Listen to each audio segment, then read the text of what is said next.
Είμαι η Δέσπο Λευκαρίτη, η εταιρεία είναι η Delema McCann Erickson.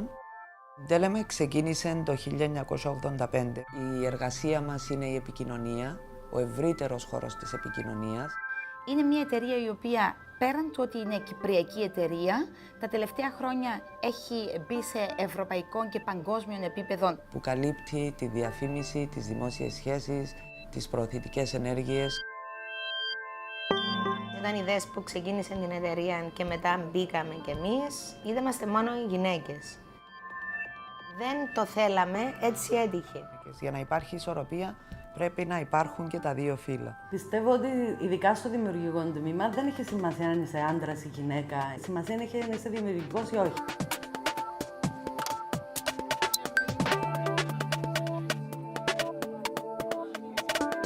Εγώ συνεργάζομαι τουλάχιστον 10 χρόνια μαζί τους, διότι είναι άτομα τα οποία είναι πολλά άνετοι. Μια ομάδα απαρτίζεται από άτομα.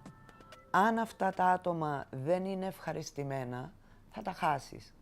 Άρα εμείς προσπαθούμε να τα κρατήσουμε.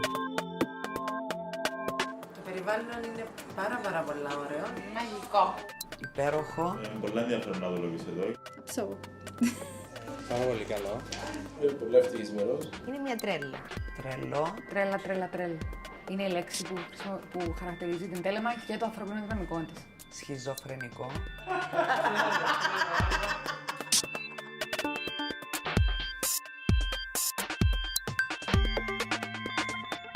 Χώρος, αγαπώ πάρα πολλά το να κάνω και αρέσει μου να είμαι με κουρτισμένους ανθρώπους. Η διαφορετικότητα των ατόμων είναι εκείνο που κάνει την ιδέα να είναι μοναδική. Εντάξει, και τα μέτζιμα μπορεί να βγαίνει έτσι μέσα, το οποίο δεν ξέρουμε τις διαστάσεις του ακόμα. Ο διαχωρισμός της αγοράς εργασίας με βάση το φύλο επηρεάζει όλες τις ευρωπαϊκές χώρες. Όποια κι αν είναι η εμπλεκόμενη χώρα, η κουλτούρα, οι γυναίκες και οι άντρες τείνουν να βρίσκονται σε παρεμφερείς επαγγελματικές ομάδες και κλάδους της οικονομίας. Τι σημαίνει αυτό? Έχουν φύλο οι εργασίες? Εξετάζοντας την αγορά εργασίας της Ευρώπης, φαίνεται πως έχουν, αλλά δεν έχουν πραγματικά. Η ιδέα ότι οι γυναίκες δεν είναι κατάλληλες για τις ίδιες δουλειές ή καθήκοντα με τους άντρες και ότι οι άντρες δεν είναι κατάλληλοι για τις ίδιες δουλειές ή καθήκοντα με τις γυναίκες συχνά φανερώνει αδιάκριτα αντιπαραγωγικά στερεότυπα. Ο διαχωρισμός της αγοράς εργασίας υπονομεύει την επιχείρηση. Οι ανάμεικτες ως προς το φύλο ομάδες αποδίδουν καλύτερα. Δεν είναι ζήτημα θεμελιωδών διαφορών ή κατανόησης ή νοημοσύνης. Αυτά εξακολουθούν να αποτελούν στερεότυπα. Είναι ζήτημα διαφορετικής εμπειρίας και προοπτικών. Πράγματα που προάγουν την ικανότητα καινοτομίας και λήψης ορθών αποφάσεων.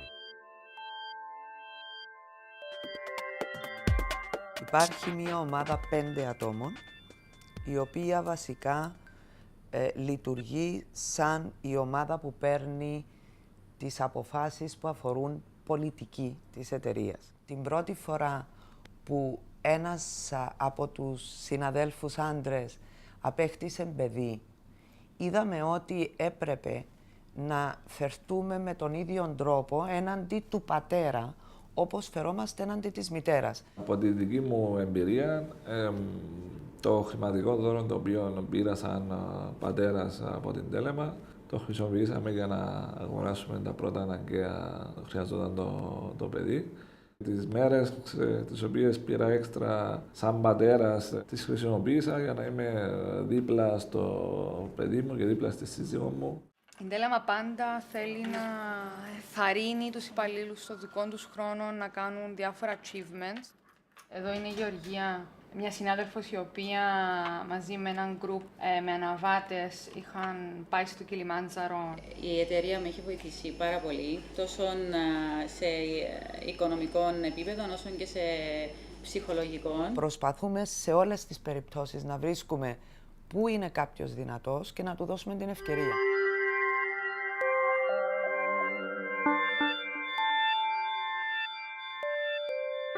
Ήρθε η ώρα να αντιμετωπίσουμε τον συμβιβασμό της εργασίας και της ιδιωτικής ζωής από μια ευρύτερη προοπτική. Οι άνδρες ζητούν ολοένα και περισσότερο να περνούν περισσότερο χρόνο με τις οικογένειές τους. Ευκαιρία που πολύ συχνά τους αρνείται. Μπορεί να έρχονται αντιμέτωποι με προκαταλήψεις από την πλευρά των εργοδοτών, ακόμη και της κοινωνίας γενικότερα. Οι έξυπνες επιχειρήσεις αναγνωρίζουν τις ανάγκες των εργαζομένων τους. Οι έξυπνες επιχειρήσεις δημιουργούν εργασιακά περιβάλλοντα στα οποία η ανθρώπινη ανάπτυξη συνιστά αξία.